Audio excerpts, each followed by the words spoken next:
out there. People can read it.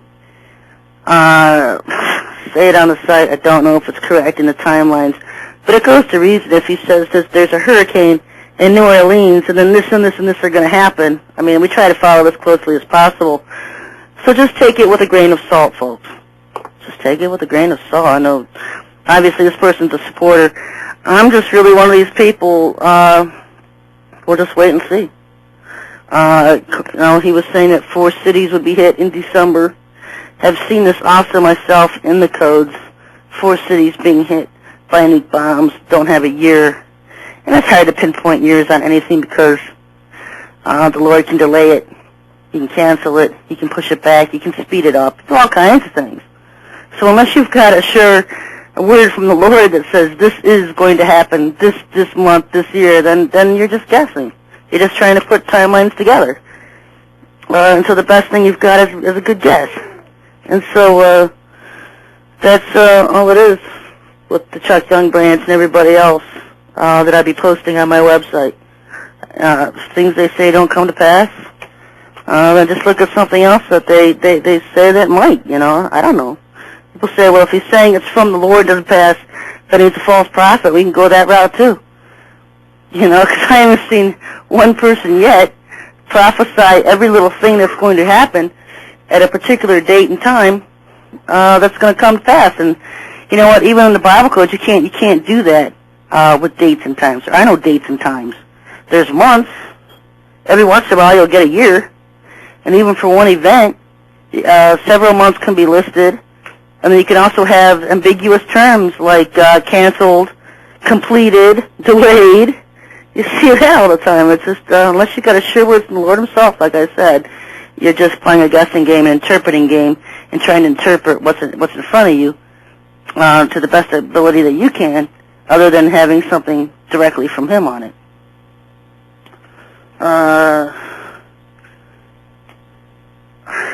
Another question, comment. You can contact me, folks, at SherryTalkRadio@yahoo.com. You can send me an instant message or an email. I can see I'm probably not. Some of these are from last week that I never got to. One of these days I'm going to have to go through and just dig them all out, dig all the questions out. Seems to be a lot of things just with people experiencing things in the night, waking up with bruises, waking up with marks on them they can't explain, having weird aches and pains they can't explain, or dreams. I get that all the time. People sending me dreams, asking me for an interpretation of their dream. And you know what? I've said it over and over, folks. When you have something you can't explain, immediately ask the Lord himself what it is, because he doesn't leave things up to our personal interpretation. Like if you have a vision, you have a dream, something you can't explain, ask him what it means.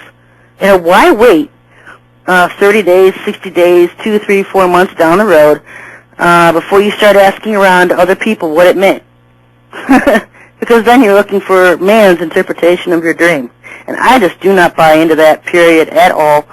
See a lot of these ministries out there where they interpret people's dreams and prophecies, and I don't buy it at all, because the Lord does not leave anything to our own interpretation. If he is showing you something, if he is revealing something to you, he will tell you himself what it means. Okay, so if you have a dream or something and you wake up in the morning and you want to know what it is, ask him before you even get out of bed. Ask him what's going on. Ask him what's happening. Because if it's something from him, you're probably aware of it. You're probably at an awakened stage, and you're aware of what's going on. And so just ask him, what does it mean? What's going on? What is he showing you? Otherwise, you're just asking for man's interpretation of something that's coming from the divine, and you're just going to end up in errors that way. I've seen people that have these dreams, and they'll interpret these dreams, they'll interpret somebody else's dreams, and then pile scriptures upon scriptures upon scriptures till they try to confirm and prove this person's dream and what they mean. And again, it all falls back then on man's interpretation of what the dream was instead of the divine's, instead of the Lord's interpretation on what it means. Ask him direct.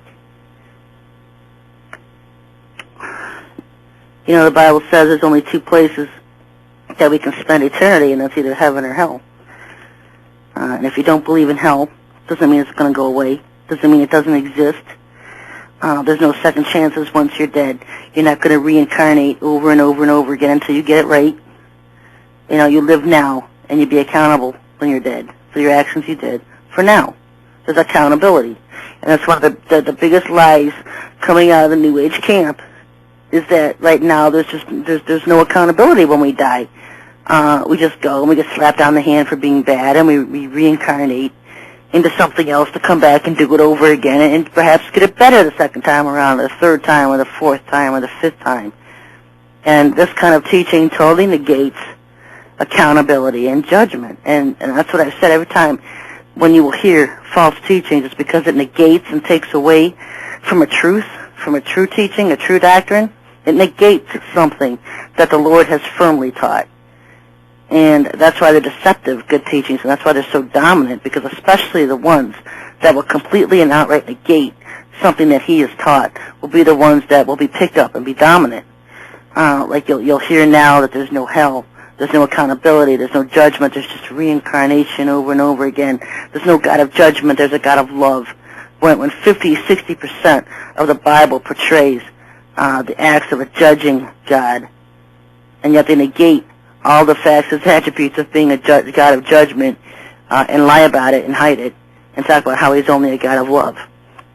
And he's both. In order to be a God of judgment, you have to be a God of love. You can't have one without the other. There has to be balance.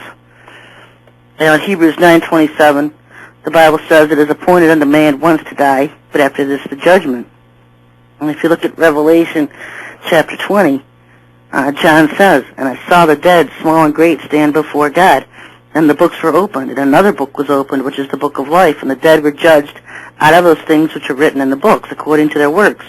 And the sea gave up the dead which were in it, and death and hell delivered up the dead which were in them.